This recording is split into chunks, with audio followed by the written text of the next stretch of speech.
ஓகேவா sir? Sound ஓகேவா sir?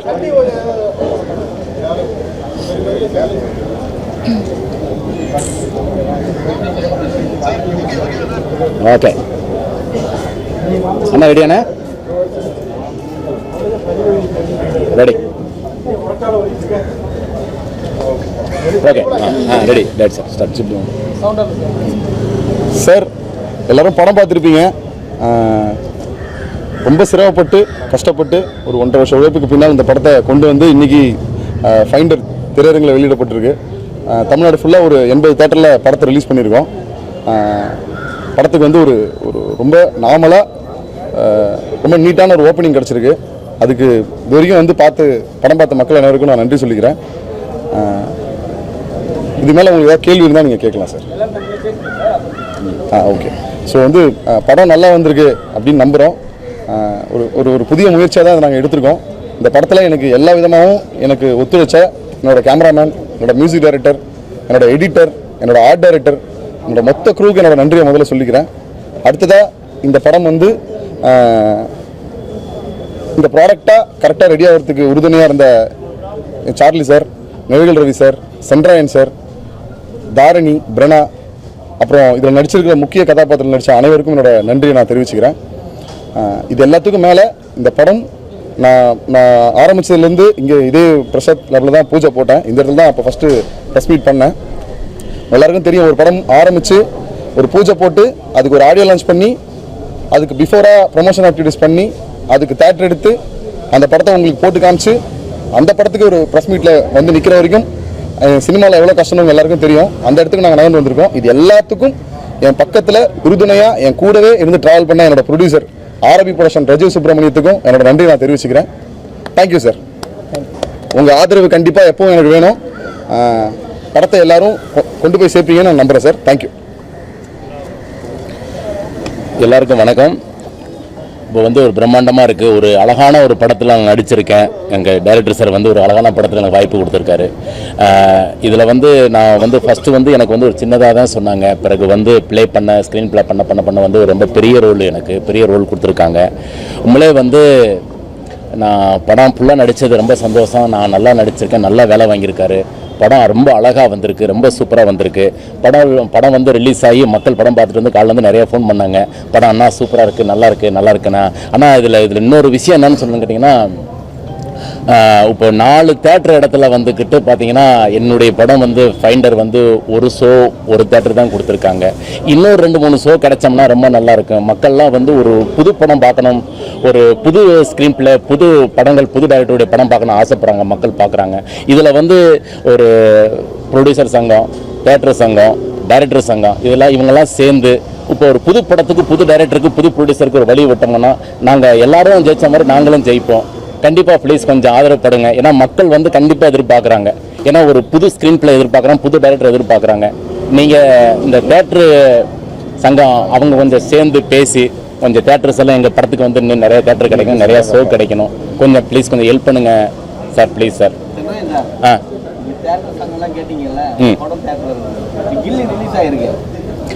அதான் சார் இப்போதி பழைய படங்கள்லாம் தெரியறது வந்து போடுறாங்க, அதுவே சேனல்லையே போட்டு நிறைய முறை பார்த்துக்கணும். இப்போ அந்த படங்கள்லாம் வரும்போது நம்மளுக்கு தேட்டர் கிடைக்காது தானே வருவோம். இது வந்து சங்கத்து மூலியமாக இந்த மாதிரி சொல்லலாம்ல, ரீரிலீஸ் படம்லாம் வேணாம், பெரிய ஆக்டர் படம்லாம் இப்போ எதுக்கு ரிலீஸ் பண்ணோம், சின்ன படங்கள் வெளிவிடலாம்னு சொல்லலாம்ல. இல்லை சார், சொல்லணும் சார், நாங்கள் சொல்லணும். இப்போ நான் சொல்கிற இடத்துல, ஏன்னா நான் வந்து ஒரு பெரிய நடிகர் கிடையாது, நான் வந்து ஒரு சின்ன நடிகர் தான். ஏன்னா அது எப்படி சொல்கிறது, கண்டிப்பாக வந்து அவங்களுக்காக தெரியணும் கொஞ்சம். ஏன்னா இப்போ எப்படின்னு கேட்டிங்கன்னா, இப்போ விஜய் சார் பார்த்தீங்கன்னா அவருடைய ஃபஸ்ட்டு படம் வந்து முதல் ஹீரோ தான், முதல் படி தான். அதே மாதிரி டைரக்டர் சார் இப்போ சங்கர் சார் இருக்காருன்னா, சங்கர் சாருக்கு வந்து முதல் படம் வந்து ஜென்டில்மேன். இப்போ எஸ்.எஸ். சந்திர சாருக்கு அவருக்கும் ஃபஸ்ட்டு படம் வந்தது. அது மாதிரி எல்லா டைரக்டருக்கும் புது படம், புது டைரக்டர், புது ப்ரொடியூசர், புது நடிகருங்க எல்லாம் இருக்குது. அது மாதிரி வந்து இப்போ கில்லி ரிலீஸ் பண்ணது ரொம்ப நல்லது தான். பெரிய பெரிய ஆளுங்க படம் ரிலீஸ் பண்ணும்போதெல்லாம் ரீரிலீஸ் வர மாட்டேங்குது. இது மாதிரி சின்ன இப்போ இது மாதிரி நேரத்தில் தான் நீங்கள் வந்து வெளியே வரீங்க. நீங்கள் வெளியே வரும்போது இவங்களை வந்து இப்போ பார்த்தீங்கன்னா கமலா தேட்டரில் சண்டே வரைக்கும் ஃபுல்லு கில்லி. சரி, உங்களுக்கு எப்படி கொடுப்பாங்க? ஏன்னா நீங்கள் வந்து சார், நீங்கள் ப்ரொடியூசர் கவுன்சில் மெம்பர்ஷிப் ஆமாம் சார், ஆமாம் சார், கம்ப்ளைண்ட் கொடுக்கலாம் சார். இது நீங்கள் பேசுங்க. ஏன்னா பெரிய படம் வரும்போதெல்லாம் சின்ன படம் ரீரிலீஸ் பண்ணலாம் வர்றது கிடையாது. இப்போ இது மாதிரி சின்ன சின்ன படம் வரும்போது தான் உங்களுக்கு வந்து டேட்ஸ் கிடைக்கிறது கொடுக்குறாங்க. ஸோ அந்த நேரத்தில் வந்து நீங்கள் வந்து கண்டிப்பாக கேட் ஆகும். சார் இல்லை சார், நீங்கள் சொல்கிற அந்த வருத்தம் எங்களுக்கு இல்லாமலாம் இல்லை. இவ்வளோ தூரம் இந்த படத்தை எடுத்து கொண்டு வந்து அதுக்கு ஒரு டேட் பார்த்து அதில் நம்ம ரிலீஸ் பண்ணணும்னு முடிவு பண்ணிட்டோம். முடிவு பண்ணதுக்கப்புறம் இப்படி ஒரு பெரிய படம் வரும்போது எங்களுக்கு அது வந்து பெரிய படம் அது பெரிய படம் சொல்லாதீங்க, அது ரீ ரிலீஸ் படம். இல்லை சார், இல்லை சார், நீங்கள் எனக்கு சொல்கிறது புரியுது, ரீ ரிலீஸ் படம் தான் அது. ஆனால் அதாவது மக்கள் தேட்டருக்கு போகிறது குறைஞ்சி போச்சு. ஆமாம் தானே சார், குறைஞ்சிருச்சு. இல்லை சார், இல்லை சார், அதுதான் சார். இப்போது மக்கள் தேட்டருக்கு வர்றது குறைஞ்சிருக்கு. ஏன் குறைஞ்சிருக்குன்னா ஓடிடி இந்த மாதிரி எல்லா விஷயமும் வந்து, பட் ஓடிடினால இதை குறைஞ்சாலும் அங்கே ஒரு பக்கம் எங்களுக்கு பிஸ்னஸ் இருக்குது அப்படின்னு நாங்கள் நம்புகிறோம். அது இருக்குதான். தேட்டருக்குள்ளே வர வைக்கிறதுக்கு அதுவும் ஒரு யுக்தியாக தான் அதை பார்க்குறேன். ரீ ரிலீஸை நான் தப்புன்னு சொல்லலை. ஆனால் எங்களுக்கு ஒரு ஸ்க்ரீன் கொடுத்துருக்கலாம். அதான் சார், கமலா தேட்டரில் ஒரு ஸ்க்ரீன் கொடுத்துருக்கலாம். ரோஹிணியில் கிடச்சிருக்கலாம். ரோஹிணியில் ஒரு ஸ்க்ரீன் கொடுத்துருக்கலாம். உதயத்தில் கிடச்சிருக்கலாம். உதயத்தில் கொடுத்துருக்காங்க சார். இதில் காசி டாக்ஸில் ஒரு ஸ்க்ரீன் கொடுத்துருக்கலாம். நாங்கள் என்ன கேட்குறோன்னா, நீங்கள் ரீ ரிலீஸ் பண்ணுங்கள். ஏன்னா உள்ளே வர வைக்கிறதுக்கு அதுதான் யுக்தி. ஏன்னா நம்ம என்ன தான் பேசினாலும் சார், தேட்டருக்காரங்களுக்கு தெரியும் அவங்களுக்கும் ஆடியன்ஸ் உள்ளே வர வேண்டிய கட்டாயம் இருக்குது, சூழ்நிலை இருக்குது. ஸோ அவங்க அதை முடிவு பண்ணுறது அவங்க விஷயம். அதில் நம்ம வந்து நாம போனாலும் நம்ம சங்கம் போனாலும் அவங்களுக்கு எது பிஸ்னஸோ அவங்களுக்கு எது ப்ராஃபிட்டபிளோ அதை தான் பார்க்குறாங்க. ஆனால் எங்களை கன்சிடர் பண்ணலான்னு ஒரு வேண்டுகோள் வைக்கலாம். எங்களை மதிக்கலாம். நாங்களும் ஒரு ஜேர்னி எடுத்திருக்கோம், நாங்களும் ஒரு படம் எடுத்திருக்கோம். அந்த படத்துக்கும் எங்கள் படத்துக்கும் ஒரே அளவு தான் டிக்கெட்டு. ஸோ எங்களுக்கு ஒரு ஸ்க்ரீன் கொடுத்து இல்லை சார், நீங்கள் தானே ரிலீஸ் ஆகிருக்கு, நீங்கள் பார்த்துருக்கீங்க, நீங்கள் உங்களோட விமர்சனத்தை எழுத போகிறீங்க. நாங்களும் எங்களால் எவ்வளோ முடியுமோ அந்த ப்ரொமோஷனை பண்ண போகிறோம். எல்லாம் ஓகே. படம் எங்கே போய் பார்க்குறதுன்னு ஒரு கேள்வி இருக்குல்ல, அது பெரிய கேள்விக்குறியாக இருக்குது. நான் இதை வந்து ஒரு ஆதங்கமான ஒரு கோரிக்கையாக வைக்கிறேன். கில்டு சார், கில்டில் இருக்கேன். ஆமாம் சார், ஆமாம். ஆமாம் சார், அது அந்த சங்கத்தோட வந்து எல்லாமே சிறிய பட தயாரிப்பாளர்கள் தான். அதோட மோட்டிவே அதுவாக தான் இருக்குது. பட் இருந்தாலும் நான் சொல்ல வருது என்னென்னா, ஒரு ஸ்க்ரீன் கொடுக்கலாம். நாங்கள் அதிகமாக கேட்கல. சரி, ஆமாம் சார், ஆமாம் சார். சார் அதாவது இது வந்து நான் பேசியோ இல்லை இந்த சங்க தலைவர் பேசியோ சரியாகிட வேண்டிய விஷயமா இருந்தால் இதை எப்பயோ சரி பண்ணியிருக்கலாம். இதை வந்து பெருசாக ரிலீஸ் பண்ணுறவங்களும் இதை யோசிக்கணும், இதை கன்சிடர் பண்ணணும். மொத்தமாக இருக்கிற 12 ஷோவும் போட்டோம்னா அன்றைக்கி நம்மளும் ஒரு பேப்பர் ஆட் கொடுக்குறோம், நம்மளும் ஒரு விஷயத்தை ஜென்ரேட் பண்ணி தான் அனுப்புகிறோம். அவங்க யோசிச்சு சரி ஒரு ஷோ 2 ஷோ அப்படின்னு அவங்க அதை கன்சிடர் பண்ணலாம். தேட்டருக்காரங்களும் கன்சிடர் பண்ணலாம். சார் நான் இது யாரையும் தப்பு சொல்லலாம். நான் திரும்ப சொல்கிறேன், தேட்டருக்கு ஆடியன்ஸ் போனால் தான் சினிமா நல்லாயிருக்கும். ஓகேவா சார்? அதான் சார். இப்போ ரீ ரிலீஸ் ஆன படங்களுக்கு அந்த தேட்டருக்கு ஆடியன்ஸ் போகிறாங்க. அது ஒரு நல்ல விஷயம் தான். அது நான் தப்புன்னு சொல்லவே இல்லை. ரீ ரிலீஸ்க்கு ஆடியன்ஸ் வரதோ எதுவுமே தப்பு கிடையாது. ஏன்னா எல்லாருமே சம்பாதிக்கணும், எல்லாருமே ஒரு மோட்டிவில் தான் தேட்டர் வச்சு நடத்துகிறாங்க, படத்தை ரீ ரிலீஸ் பண்ணுறாங்க. ஆனால் எங்களுக்கு ஒரு ஷோ கொடுத்துருக்கலான்றது ஒரே ஒரு கோரிக்கை மட்டும் தானே ஒழிய, நான் இந்த ரீ ரிலீஸ்க்கும் தேட்டருக்காரங்களுக்கும் எதிராக இந்த விஷயத்தையும் நான் வைக்கல. எங்களுக்கு ஒரு ஷோ கொடுக்கலாம். ஏன்னா எனக்கு 4 ஷோ கொடுத்தா 4 ஷோக்கு உள்ளே வரதுக்கு நான் முதல்ல இந்த படத்தோட விமர்சனம் வெளில போய் சேரணும். அது நல்லா இருக்குன்னு முடிவு பண்ணதுக்கப்புறம் தான் அவங்க உள்ளே வரணும். நான் எடுத்தோடனே 4 ஷோ கேட்கல. ஒரு ஷோ கொடுத்தா இப்போ உங்களை எல்லாத்தையும் கோஆர்டினேட் பண்ணி நாங்கள் கூப்பிட்டு போவேன். சார் இந்தாங்க சார் படம் பாருங்கள் சார், ஒரு 4 டிக்கெட் வாங்கி உங்கள் கையில் கொடுத்து நீங்கள் ஃபேமிலியோட போய் பார்த்துட்டு வரலாம். அவங்க ஒரு ரிவ்யூ சொல்லுவாங்க. நான் அதுக்காகவாது இந்த ஏரியாவில் எனக்கு ஒரு ஷோ கிடைக்குமா அப்படின்னு தான் சார் கேட்டேன்.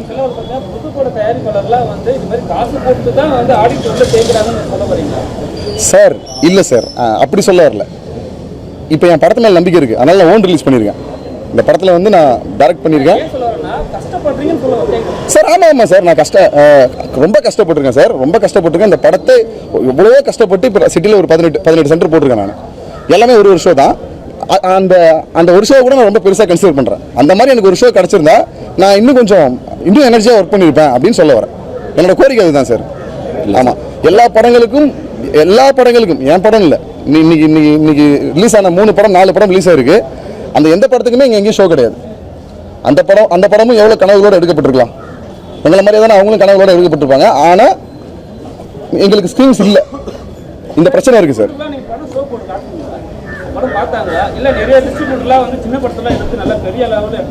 ஆமாம் சார். சார் என் படம் வந்து எல்லா டிஸ்ட்ரிபியூட்டர்களுக்கும் உட்காந்து அவங்களுக்கு நான் ட்ரைலர்லேருந்து பிஸ்டிக்லேருந்து எல்லாத்தையும் காமிச்சு பிச் பண்ணி தான் பண்ணியிருக்கேன். தமிழ்நாடு ஃபுல்லாக நான் 80 தேட்டர் ரிலீஸ் பண்ணியிருக்கேன். படம் எல்லாமே பெரிய பெரிய தேட்டர் கிடச்சிருக்கு. எனக்கு சிட்டியில் இந்த ஷோஸ்லாம் கிடச்சிருக்கலாமேன்றது மட்டும்தான் சார் ஒரு ஆதங்கமே ஒழிய, மற்றபடி என் படத்தோட ரிலீஸ் பற்றியோ அந்த ரிசீவ் பற்றியோ எனக்கு பிரச்சனை அதில் இல்லை சார். ஆமாம், நான் இதை எதுவும் கம்ப்ளைண்ட்டாக நாங்கள் எதுவுமே பதிவு பண்ண வரல. எனக்கு இதெல்லாம் கிடச்சிருக்கலாமே அப்படிங்கிற ஒரு ஆதங்கம் தானே ஒழிய சார், எதையுமே நான் இங்கே ஒரு பிரச்சனையாவோ ஒரு இஷ்யூவாவோ கொண்டு போக விரும்பல. ஏன்னா ஒருவேளை நாங்கள் டேட் கொஞ்சம் பிரிண்ட் வந்திருக்கலாம் சார். எல்லாத்துக்கும் மேலே சார், இட்ஸ் பிஸ்னஸ் இல்லை. இப்போ எதுக்கு எல்லாமே தாண்டி நம்ம கலையாக எடுக்கிறோம், நமக்கு அதில் ஒரு கற்பனை இருக்குது, நாம் அதை எடுத்துக்காட்டணும்னு நினைக்கிறோம். அது good or bad product. But ஒரு ப்ராடக்ட் வந்து எதுக்காக எடுக்கப்படுதுன்னா வணிகத்துக்காக எடுக்கப்படுது. அந்த வணிகம் வந்து எல்லாருக்கும் முக்கியம் இல்லை. இப்போ அவங்களுக்கு என் படத்தை விட அந்த படம் போட்டால் தான் வணிகம், அஃப்கோர்ஸ் அதை போடுவாங்க. ஆனால் இந்த சினிமா மேலேயும் இந்த சின்ன படங்கள் மேலேயும் ஒரு சின்ன கரிசனம் காட்டலாம், அவ்வளோதான் சார்.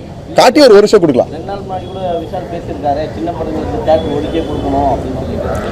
அதுதான் சார், அது தான் கொஞ்ச நாள் முன்னாடி 4 கோடிக்கு வேணாம்னு சொன்னார், இப்போ திரும்பவும் மாற்றிருக்காரு. இது எப்படி பார்க்குறீங்க சார்? சினிமாவை அதுதான் சார், சின்ன படமோ பெரிய படமோ சார், டிக்கெட் விலை ஒன்று தான். இல்லை, இங்கே சின்ன படம் பெரிய படம் ஒன்றும் கிடையாது. 50 கோடி ரூபாய்க்கு எடுத்தாலும் 4 கோடி ரூபாய்க்கு எடுத்தாலும் 500 கோடி ரூபாய்க்கு எடுத்தாலும் டிக்கெட்டோட விலை 150 ரூபா 160 ரூபா 200 ரூபா தான் அதிகபட்சம் இல்லையா சார்? அதனால் 200 கோடி ரூபா போட்டு எடுக்க முடிஞ்சிருது, 4 கோடி ரூபா போட்டு எடுக்க முடியாதா சார்? அதனால் கரெக்டாக ஒரு ப்ராடக்ட் இருந்துச்சுன்னா அது போய் சேர்ந்துடும் சார். ஆனால் போய் சேர்க்கறதுக்கு ஏதாவது ஒரு வழியை ஏற்பாடு பண்ணி கொடுக்கணும் சார். ரொம்ப ப்ராப்பராகவே சார், மினிமம் ஒரு ஷோவாவது கொடுக்கணும். அந்த ஒரு ஷோவை கொடுத்துட்டு ஏதாவது ஒரு டிமாண்ட் வச்சா கூட வி ஆர் ரெடி. உங்களுக்கு ஒரு ஷோ தரோம், பட் மினிமமாக இதெல்லாம் இருக்கணும்னு சொன்னால் கூட நாங்கள் ரெடி சார். அப்படி இருந்தால் தான் சினிமா நல்லாயிருக்கும், ஆரோக்கியமாக இருக்கும்னு நான் நம்புகிறேன். வணிகம் பத்தி வணிகம்னா அவங்க பார்ப்பாங்கல்ல, இந்த கதை அவ்வளோ பிரமாதமா இருக்கு, நல்லா பண்ணிருக்கீங்க. நான் ஏதாவது ஒருத்தர் நோன் ஃபிகர் இருந்தா இன்னும் கொஞ்சம் சண்டாயன் மாதிரி இன்னும் 2 பேர் இருந்திருந்தா இன்னும் கொஞ்சம் வியாபார ரீதியா உங்களுக்கு அவங்களுக்கும் சௌகரியமா சார். சூப்பரா அப்ரோச் பண்ணீங்களா? ஏன்னா நீங்களே நடிச்சிருக்கீங்க சார். ஆமாம் சார். கிடைக்காம நீங்க இல்லை சார். மொத்தமாக எழுதி முடிச்ச உடனே இந்த கதாபாத்திரத்துக்கு யார் மெயினாக இருக்காங்க அப்படின்றத ஃபர்ஸ்ட் லீட் பண்ணோம். அதில் சார்லி சார் நடிச்சா, அந்த அப்பாவே நடிச்சா நல்லா இருக்கும்னு சொல்லி முடிவு பண்ணது. ஸோ கான்ட்ராஸ்டாக சென்ட்ராயன் சார் நடிச்சா நல்லா இருக்கும்னு முடிவு பண்ணோம். அந்த அட்வொகேட் கேரக்டருக்கு நீலல் ரவி சார் வந்தால் நல்லா இருக்கும்னு முடிவு பண்ணோம். அடுத்து இது எல்லா பிளேயும் மீறி நீங்கள் அந்த படத்தில் லீட் மாதிரியே இருக்கும், ஆனால் ஒரு 20 மினிட்ஸ் கூட நாங்கள் இருக்க மாட்டோம். ஜஸ்ட் அதை கடத்திட்டு போகிற ஒரு ட்ராவலாக தான் அது இருக்குமே ஒழிய, நாங்கள் அதில் ஹெல்ப் பண்ணுற ஒரு டீம், அந்த ஏஜென்சியோட மோட்டிவ் இவ்வளோ தான் இருக்கும். கதை கதை கதை கதை. அதெல்லாம் விஜயகாந்த் மாதிரி கொஞ்ச நேரம் அடி வாங்கிட்டு அடிக்கிறீங்க சார். அதுவும் ஒரு வணிகம் தான் சார், அதுக்காக வைக்கப்பட்டது. அது முதல்ல கிடையாது. ஆமாம், அதுக்கப்புறம் வந்து நம்ம புதுசு எடுத்துட்டு விஜய் மாதிரி அஜித் மாதிரி அடிச்சா ஒத்துக்க மாட்டாங்க. ஆமாம் சார். அடி வாங்கிட்டு சார். ஆமாம் சார், இப்போ புரட்சி தலைவரோட ஸ்டைல் சார் அது. ஆமாம், அந்த மாதிரி சார். இப்போ தமிழ்நாட்டில் பரவாயில்ல சாமியார், திருட்டு சாமியார் சொல்லி பரவாயில்ல பேசப்படுது. அதனால தான் அந்த சாமியார் வச்சிங்களா? ஏன்னா அந்த சாமியார் பார்த்தாவே தெரியுது யார் என்னன்னு கண்டுபிடிச்சாங்க. சரி சார். இப்போ வந்து லேட்டஸ்ட்டாக அது ட்ரெண்டிங்கில் போகிறதுனால தான் இப்போதுமே எடுத்துன்னு சார். இல்லை சார், இது வந்து சாமியாருங்க அப்படிங்கிறதெல்லாம் தாண்டி சார், இப்போ லேட்டஸ்ட்டாகவும் அது நடக்கும். 20 வருஷத்துக்கு முன்னாடியே நடந்திருக்கு, 40 வருஷத்துக்கு முன்னாடியே நடந்திருக்கு. எங்கேயோ ஒரு இடத்துல இதெல்லாம் அப்பப்போ நடக்கும் சார். நான் உங்களுக்கு டைட்டில் கார்டில் போட்ட மாதிரி இது டோட்டலாக வந்து ஒரு கற்பனையே தான். நான் ஒரு கேரக்டரைசேஷனை வளர்த்துருக்கேன், அதுக்கு என்ன தேவைப்படுதோ அதை தான் காமிச்சிருக்கேன் சார். மற்றபடி இதில் எந்த ஒரு உள்நோக்கமும் எந்த ஒரு கற்பித்தலும் கிடையாது. அதேதான் என் கேள்வி. சார், பாதிக்கப்படுறது கிறிஸ்துவ குடும்பமா இருக்கு, ஓகே, தப்பு பண்றது இந்து சாமியாரா இருக்கிற மாதிரி இருக்கு. அது ஏதாவது உள்நோக்கமான தான் நான் கேள்வி வைக்கிறேன் சார். இல்ல பெரும்பான்மை மக்கள் இங்க இந்துக்கள் இருக்காங்க. ஆமா சார். இந்து சாமியார் எடுத்தாதான் கேட்சிங்கா இருக்குங்கிறதுக்காக எடுத்தீங்க. ஏன்னா பெரும்பாலும் இந்த கிறிஸ்டியன் பாதிக்கப்படுறது அவங்க பாதிரியார், அவங்களாலதான் பாதிக்கப்படுவாங்க. ஆமா சார். 2 பேர் அது என்ன காரணம் சார்? அப்படி மனசு வலிச்சது இந்துக்களா இருந்து பாக்குறேன் சார். உங்க மனசு புண்பட்டதுக்கு வந்து நான் முதல்ல மன்னிப்பு கேட்டுக்கிறேன். ஆமா, இல்ல சார். ஆமாம் சார், இது வந்து அப்படின்னா காப்பாற்றின நான் யாருன்ற ஒரு கேள்வி இருக்குல்ல சார்? இல்லை, இருக்கும் தானே சார்? ஸோ இந்த சமூகத்தில் எல்லாமே இருக்குது. நம்ம காட்சிப்படுத்தும் போது அது உங்களுக்கு கொஞ்சம் மிகையாக தெரிஞ்சதுன்னா அது தற்செயலானது சார். முழுக்க இல்லை சார், எந்த சமூகத்திலேருந்து பாதிக்கப்பட்டாங்களோ அந்த சமூகத்திலேருந்து திரும்ப கூட காப்பாற்றலாம்ல சார்?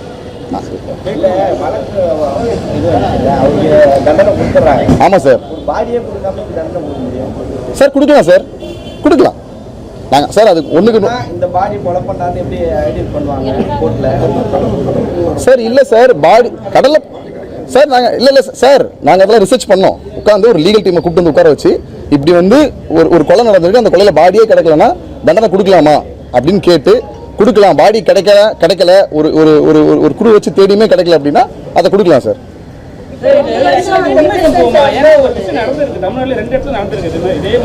ஓகே சார், இந்த ஐடியாவே ஒரு ஒரு ட்ரூவா நடக்கிற இப்பவும் நடந்துக்கிற ஒரு விஷயம். ஆல்ரெடி சொன்னதுதான், ஆல்ரெடி நிறைய இடத்துல பதிவு பண்ணியிருக்கேன், திரும்ப வேணா ஒரு தடவை பண்ணுறேன். அமெரிக்காவில் ஒரு டீம் இருக்குது, அந்த டீமோட வேலையை அதுதான். தப்பு பண்ணாமல் யாராவது நிரபராதிகள் சூழ்நிலையின் காரணமாக ஜெயிலில் அடைக்கப்பட்டால் அவங்கள காப்பாற்றி கூப்பிட்டு வரதுக்கு இன்னசென்ட் ப்ராஜெக்ட் அப்படின்னு ஒரு டீம் இருக்குது. அந்த டீமோட வேலை அதுதான். அதை இன்ஸ்பயர் ஆகி தான் நாம் இதை பண்ணது. படத்தோட ஆரம்ப காட்சியில் நான் அதை சொல்லியிருப்பேன் அனிமேஷனில் யார் என்ன. இதே மாதிரி பாண்டியம்மாள்னு ஒருத்தங்க 93ல் அவங்க இறந்துட்டாங்கன்னு சொல்லி அவங்க ஹஸ்பண்டை தூக்கி உள்ளே போட்டாங்க. கோர்ட்டில் தீர்ப்பு வந்துருச்சு. அவங்க உள்ளே இருக்கும்போது திடீர்னு மதுரை சப்கோர்ட்டில் அவங்க வந்து என்ன சொல்லிட்டாங்க, நான் தான் பாண்டியம்மாள், நான் செத்தனா தான் இந்த கேஸ் நடந்துட்டு இருக்குன்ட்டாங்க. ஒட்டுமொத்தமாக எல்லாமே ஷாக் ஆகிட்டாங்க. அப்புறமா அந்த கேஸ் ரீஓப்பன் பண்ணி பார்த்தா அந்த விசாரணையில் சில குளறுபடிகள் நடந்திருக்கு. அந்த மாதிரி தான் சார், இந்த மாதிரி இன்ஸ்பயர் ஆனது தான் சார். உண்மை சம்பவம் கேட்டால் உண்மை சம்பவம் தான் மேடம். ஒரு விஷயம் சொல்லியிருப்பீங்க, அவர் வந்து டேக் எடுத்துனே இருந்திருப்பாரு கண்டிப்பா. ஏன்னா அவர் வந்து எப்பவுமே வந்து கொஞ்சம் ரெக்கார்டாவே காட்டியிருப்பாங்க. இதுல வந்து திருப்பி அதே மாதிரி காட்டுறீங்க, ஏன் சார்? ஆக்சுவலி வந்து அவர் ஒரு பாசிட்டிவான ஆள் தான். அவர் உதவி பண்ணுறதுக்காக தான் உள்ளே வந்தார். ஏன்னா அவருக்கு எந்த மோட்டிவும் இல்லை, இதை பண்ணி கொடுத்தா அது நடக்கும் அப்படின்னாரு.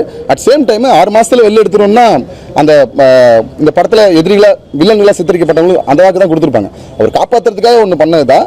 ஆனால் இந்த விஷயத்தை ஓப்பனாக சொல்ல முடியாது. ஹி ஜஸ்ட் நான் ஒன்றும் வில்லன் அவரை காமிச்சிருக்க மாட்டேன். அவர் வில்லன் கிடையாது, அவர் நலன் விரும்பி தான் அதில். தேங்க்ஸ் மோகன் சார், ரொம்ப நன்றி சார். இன்னொரு வார்த்தை சார், ஒரு குத்து சாங் அந்த மாதிரி இருக்கும். இல்லை உங்களுக்கு இந்த ஹீரோயின் கூட ஏதாவது லவ் ரொமான்ஸ் காட்டுவீங்கன்னு பார்த்தா அதுவும் இல்லை அந்த பொண்ணு ஒரு அபலை பொண்ணா அலையுது, வக்கீல் ஏதாவது வந்து பொண்ணு வரும்போது அதுவும் காட்டல. இப்பெல்லாம் நம்ம தமிழ் சினிமா ரசிகர்களோட ரசனை மேம்பட்டுடுச்சு அப்படிங்கிறதுனால அதெல்லாம் தவிர்த்துட்டு நேரடியாக கதை அதை நோக்கி. ஆமாம் சார், நீங்கள் இப்போ படம் பார்த்துட்டு கை கொடுத்துட்டு நல்லா இருக்குன்னு சொன்னாங்க இல்லையா சார், அவ்வளோதான் சார். ஆமா, அதெல்லாம் வச்சிருந்தாரா இல்ல அவர் என்னன்னா ஒரு கொலை பண்ணிட்டாரு, ஒரு வில்ல வந்து ரிலாக்ஸ் ஆகுது இல்லையா, அந்த மாதிரி விஷயங்களை இப்ப மக்கள் பெருசா விரும்புறது இல்ல. அதெல்லாம் தேவையில்ல, கண்டென்ட் போதும் அப்படிங்கிற கண்டென்ட் போதும் சார். நான் என்ன எடுக்கணும்னு நினைச்சனோ அதை எடுத்துட்டேன் சார். அதை எவ்வளோ ப்ரெசென்ட்டாக பண்ணணும்னு நினச்சனோ அதையும் ப்ரெசென்ட் பண்ணிட்டேன். அதுதான் சார். அதாவது 8 வருஷம் அவர் வந்து இன்னசென்ட்டா உள்ள போட்டுருக்காங்க இல்லையா, சோ லாபடி அவங்களுக்கு என்ன காம்பன்சேஷன் கொடுப்பாங்க மேடம்? அவர் 8 வருஷம் வந்து உள்ளே போயிருந்தாலும் தான் பண்ணன்னு சொல்லிட்டு போனவர் இல்லையா. அவருக்கும் வந்து ஒரு சின்ன மோட்டிவ் இருந்திருக்கு, பணத்துக்காகன்ற ஒரு விஷயம் இருக்கு இல்லையா, அது இருக்குது. அதனால் அந்த காம்பன்சேஷன் வந்து கண்டிப்பாக பண்ண மாட்டாங்க. எஸ், ஆனால் அவர் நிரபராதி. அதை தாண்டி அவர் அந்த சூழ்ச்சியால் சிக்க வைக்கப்பட்டவர் அப்படிங்கிற ஒரு ஜஸ்டிஸை நம்ம அதை சொல்லியிருப்போம். அதுதான் மேடம், அதுதான் சார். வழக்கறிஞர்கிட்ட நாம் ஒரு கேஸை கொண்டு போகிறோம், அவர் அதை எடுத்து காப்பாற்ற தான் பார்ப்பார் யாராக இருந்தாலும். பட் என்னதான் இருந்தாலும் நம்ம முதல்ல நம்ம மனுஷன் இல்லையா, அந்த பாயிண்ட் ஆஃப் வியூவில் பார்க்கும்போது அவர் தொழிலுக்கா அதில் எந்த வித நியாயமும் கிடையாது. அவர் மனுஷனா அந்த படத்தில் ஒரு குற்றவாளி. இன்னொரு விஷயம், ஒரே ஒரு விஷயம் அண்ணா, ஒரே விஷயம் லாஸ்ட். நீங்க யார்கிட்ட ஏன்னா ஒரு நல்ல படம் கொடுத்துருக்கீங்க, ஷார்ட் ஃபிலிம் பண்ணி வர்றது இப்போ நிறைய பேரோட இருக்குது. நீங்க யார்கிட்ட இருந்தீங்களா இல்லை ஷார்ட் ஃபிலிம் அந்த மாதிரி? சார், நான் இண்டிபெண்டன்ட் ஃபிலிம் மேக்கர் தான் சார். நான் ஷூட்டிங் ஸ்பாட்டில் ஒர்க் பண்ணியிருக்கேன். சாட்டைன்னு ஒரு படம் வந்துச்சு இல்லையா சார், அந்த படத்தில் ஷூட்டிங் ஸ்பாட்டில் ஒர்க் பண்ணியிருக்கேன். அப்புறம் சினிமாவில் தான் சார் ட்ராவல் பண்ணிட்டு இருந்தது தான். பற்றவைத்து நெருப்பொன்று அப்படின்னு ஒரு படம் பண்ணேன். அது கோவிட் டைமில் தேட்டருக்கு வெளில வர முடியாதனால அமேசான் பிரைமில் அவைலபிள் இருக்குது சார். இது என்னோட 2வது படம். இது நான் தேட்டருக்கு கொண்டு வந்திருக்கேன் சார். அண்ணா, இன்னொரு விஷயம்ண்ணா, நம்ம ஒவ்வொரு மாநிலத்திலையும் தெலுங்கு, கன்னடா, ஹிந்தி, மலையாளம் எல்லாம் வந்து அவங்க மொழியில் வந்து ஒவ்வொரு படம் வந்து சூப்பராக கொண்டாடிக்கிட்டு இருக்காங்க, ரொம்ப அழகாக பண்ணிட்டு இருக்காங்க. அதே மாதிரி நம்ம தமிழ்நாட்டிலையும் வந்து இப்போ சமீபத்தில் வந்த படம் வந்து மலையாள படத்துல வந்து நிறையா படங்கள் நிறையா தேட்டர்கள் கொடுத்து ஹிட்டு கொடுத்துட்ருக்கோம், நம்ம பாராட்டிகிட்டு இருக்கோம், நம்ம மக்கள் வந்து பார்த்துட்டு இருக்காங்க. அதனால மக்களுக்கு வந்து புது படம், புது டைரக்டர், புது ஸ்க்ரீன் பிளே, புது கதை பார்க்கணும்னு ஆசைப்படுறாங்க. ஆனால் அதுக்கு ஒரு புது டைரக்டர், ஒரு புது ப்ரொடியூசருக்கு வழிவிட்டாதான், இந்த தேட்டருக்காரங்க வழிவிட்டாதான் மக்களுக்கு ஒரு புதுசு கிடைக்கும். அதனால தயவு செஞ்சு இப்போ எப்படின்னா, நாங்கள் சினிமாவை பொறுத்த வரைக்கும் ப்ரொடியூசர், டைரக்டர், ப்ரெஸ்ஸு எல்லாரும் ஒன்றா இருக்கும், ஒற்றுமையாக இருக்கும். ஆனால் இந்த தேட்டருக்காரங்க வந்து கொஞ்சம் ஒத்துழைச்சு ஒரு ஷோன்றது 4 ஷோ, ஒரு 3 ஷோ, 5 ஷோன்னு கிடைச்சதுன்னா கண்டிப்பாக வந்து ஒரு புது ப்ரொடியூசர், ஒரு புது டைரக்டர் நல்லா வாழ்வாங்க. ப்ளீஸ் சப்போர்ட் பண்ணுங்கள். தேட்டர் உறுப்பினர் சங்கம் அவங்க சேர்த்து சொல்கிறேன் நான். அப்படிலாம் கிடையாதுங்க. யாரு அதெல்லாம் கிடையாது. விஜய் சார் படமும் ஓடணும், எங்கள் படமும் ஓடணும், எல்லாருடைய படமும் ஓடணும். ப்ளீஸ் சப்போர்ட் பண்ணுங்கள். சொல்லுங்க வாங்க. ஜி வாங்க. முடிச்சுட்டு அவங்க எடுத்து எல்லாருக்கும் வணக்கம். உங்கள் எல்லாருக்குமே படம் பிடிச்சிருந்ததுன்னு நினைக்கிறேன். ஏன்னா ஒரு டிஃப்ரெண்ட்டான கான்செப்ட் ஜானர் ட்ரை பண்ணியிருக்கோம், புது team. And Charlie sir, Sendrayan, Prana இவங்க தான் மெயின் கேரக்டர்ஸ். ஸோ அவங்கள வச்சு தான் கதையே போகும். ஸோ இதில் ஹீரோ ஹீரோயின் எதுவுமே இல்லை, ஸ்டோரி தான் ஹீரோ. ஏன்னா நீங்கள் பார்த்துருப்பீங்க, நீங்கள் கேட்ட மாதிரி அந்த சாங்ஸோ டியூட்டோ இல்லை எந்த சாங்குமே இல்லை. ஏன்னா கதை மட்டும்தான் நாங்கள் ஃபோக்கஸ் பண்ணி எடுத்திருக்கோம். ஸோ இதெல்லாம் நீங்கள் எல்லாருக்கும் வணக்கங்க. எனக்கு இது என் பேர் நாசர். இது எனக்கு அறிமுக படம். இந்த படத்தில் வந்து எனக்கு நடிக்கிறதுக்கு வாய்ப்பு கொடுத்த டைரக்டர் வினோத் ராஜேந்திரன் அவர்களுக்கு என்னோட நன்றியை தெரிவிச்சுக்கிறேன். என்னோட ப்ரொடியூசர் அவர்களுக்கும் என்னோட நன்றி. அண்ட் இப்போ நிறைய பேர் வந்து படம் பார்த்துட்டு வெளியில் வந்து என்கிட்ட வந்து நல்லா பண்ணியிருக்கீங்க அப்படின்னு சொல்லி பாராட்டினாங்க. அந்த பாராட்டுகளும் வந்து வினோத் ராஜேந்திரனுக்கு தான் அந்த கிரெடிட் போகணும். ஏன்னா அவர் என்ன சொன்னாரோ அதுதான் நான் செஞ்சேன். ஸோ வேறு எதுவும் இருந்தால் நீங்கள் கேட்கலாம். நீங்கள் சப்போர்ட் பண்ணுங்கள். எதுங்க, எனக்கு வினோத் ராஜேந்திரன் வந்து பல வருடங்கள் எனக்கு தெரியும். அது மூலிமா அவர் வந்து என்னை உள்ளே கொண்டு வந்தார். இதுக்கு நான் ஆப்டாக இருப்பேன் அப்படின்னு அவர் எழுதும்போது நினச்சிருக்கலாம். என்னை கூப்பிட்டு கேட்டார், நான் கண்டிப்பாக பண்ணுறேன் அப்படின்னு சொல்லிட்டு வந்து பண்ணது தான் இது. சப்போர்ட் பண்ணுங்க. Thank you sir. இசையமைப்பாளர் எல்லாருக்கும் வணக்கம். Thanks for coming. படம் எல்லோரும் பார்த்துருப்பீங்கன்னு நினைக்கிறேன். எல்லாருக்கும் பிடிச்சிருக்குன்னு நான் நம்புகிறேன். இதுக்கு வாய்ப்பு கொடுத்த டைரக்டர் வினோத்துக்கு I really thanks. And producer புதுசாக என்ட்ரி ஆகிருக்காங்க தமிழ் சினிமாவுக்கு. ஸோ நீங்கள்லாம் சப்போர்ட் பண்ணால் தான் கண்டிப்பாக அவர் அடுத்தடுத்து இதே மாதிரி நல்ல படங்கள் கொடுக்க முடியும். இது எனக்கு, இது ப்ரொடியூசருக்கு மட்டும் இல்லை, எனக்கு, டைரக்டர்ஸுக்கு அண்டு மொத்த ஆர்டிஸ்டுக்குமே வந்து இது ஒரு அடுத்த ஸ்டெப்புக்கான ஒரு வழியாக இருக்கும். ஸோ ப்ளீஸ் சப்போர்ட் பண்ணுங்கள். நீங்கள்லாம் சப்போர்ட் பண்ணி நல்ல ரிவ்யூ கொடுத்தா, படம் பார்த்து பிடிச்சிருக்குன்னு நினைக்கிறேன், அதனால் நல்ல ரிவ்யூ கொடுத்தா அதை 4 பேர் பார்த்து தியேட்டர்ஸ் வருவாங்க. தியேட்டர்ஸ் வந்தால் தான் எங்களுக்கு அடுத்த ஸ்க்ரீன் கிடைக்கும். ஸோ நீங்கள்லாம் சப்போர்ட் பண்ணிங்கன்னா எங்களுக்கு பெரும் உதவியாக இருக்கும். நன்றி. Music director. எல்லாருக்கும் வணக்கம். நான் சூரிய பிரசாத், இந்த ஃபைண்டர் படத்தோட மியூசிக் டைரக்டர். வந்தவங்க எல்லாருக்கும் ஃபஸ்ட்டு தேங்க்யூ, உங்கள் டைம் ஸ்பெண்ட் பண்ணி இங்கே வந்ததுக்கு. அண்ட் உங்களுக்கு படம் பிடிச்சிருக்குன்னு நான் நினைக்கிறேன். இது படத்துக்கு வந்து மியூசிக் பண்ணது ரொம்ப ஒரு இன்ட்ரெஸ்டிங்கான ஜேர்னி, ரொம்ப கஷ்டப்பட்டு ஒர்க் பண்ணியிருக்கோம். அண்ட் இதுக்கு பாட்டு எழுதினதும் வைரமுத்து சார். ஸோ அவரோட ஒர்க் பண்ணது ஒரு பெரிய ஒரு அனுபவம். அவருடைய சின்ன வயசுலேருந்து ஒரு பாட்டு கேட்டு நான் இன்ஸ்பயர் ஆகி வந்தவன். ஸோ இப்போ அவரோட ஒர்க் பண்ணது ரொம்ப சந்தோஷம். அண்ட் லைக் எல்லோரும் டைரக்டர் சொன்ன மாதிரியும் சென்ட்ராயன் சார் சொன்ன மாதிரியும் எங்களுக்கு இன்னும் எக்ஸ்ட்ரா ஸ்க்ரீன்ஸ் கொடுத்தா எங்களுக்கு ரொம்ப சந்தோஷமாக இருக்கும். நானும் வந்து ரொம்ப ஒரு சினிமா ஃபேன். அடிக்கடி நான் வந்து எல்லா ஃபோன் ஆப்பையும் ஓப்பன் பண்ணிட்டு என்ன படம் இந்த வாரம் ரிலீஸ் ஆகுதுன்னு பார்க்குறவன். எனக்கு வந்து எங்களோட மூவி போஸ்டர் அந்த மாதிரி ஆப்ஸில் பார்க்கும்போது எனக்கும் சந்தோஷமாக இருந்தது. ஆனால் இன்னொரு பக்கம் ஒரு சின்ன ஒரு டிசப்பாயின்மெண்ட் என்னடா, நான் அதிகமாக போகிற தேட்டர்ஸ், நான் ரெகுலராக போகிற தேட்டர்ஸ்லேயும் எங்கள் படம் ரிலீஸ் ஆகலைன்றது எனக்கு ஒரு சின்ன ஒரு வருத்தம் இருக்குது. அது இல்லைன்னா சொல்ல முடியாது. ஐ ஹோப் அது மேபி இதுக்கு அப்புறம் நீங்கள் வந்து எழுத போகிற ரிவ்யூஸோ இல்லை வேர்ட் ஆஃப் மவுத் நீங்கள் தயவு செய்து சொல்லுங்கள். உங்களுக்கு தெரிஞ்சவங்க எல்லாருக்கிட்டையும் சொல்லுங்கள் படம் எப்படி இருக்குன்னு. அந்த வேர்ட் ஆஃப் மவுத் மூலயமா ஆடியன்ஸ் போக போக தேட்டரும் வருமோ அப்படின்ற நம்பிக்கையில் தான் நாங்கள் இருக்கோம். ஸோ ஃபைண்டர் எல்லாரும் தேட்டரில் போய் பாருங்கள். தேங்க்யூ. எல்லாருக்கும் வணக்கம். என்னுடைய பேர் கோபிநாத் சங்கர். எனக்கு இதோடைய முதல் படம். அண்ட் ஃபர்ஸ்ட் ஆஃப் ஆல் வந்திருக்கவங்க எல்லாருக்கும் ரொம்ப நன்றி. ப்ரெஸ், மீடியா, அனைத்து நண்பர்களுக்கும் ரொம்ப நன்றி. இவ்வளோ பொறுமையாக இருந்ததுக்கு ரொம்ப தேங்க்யூ. அண்ட் எஸ், ஒரு நல்ல தரமான படம் கொடுத்துருக்கோன்ற நம்பிக்கை இருக்குது. ரொம்ப சந்தோஷமான தருணம் இது. வாய்ப்பளித்த எங்கள் டைரக்டர் இயக்குனர் வினோத் ராஜேந்திரன்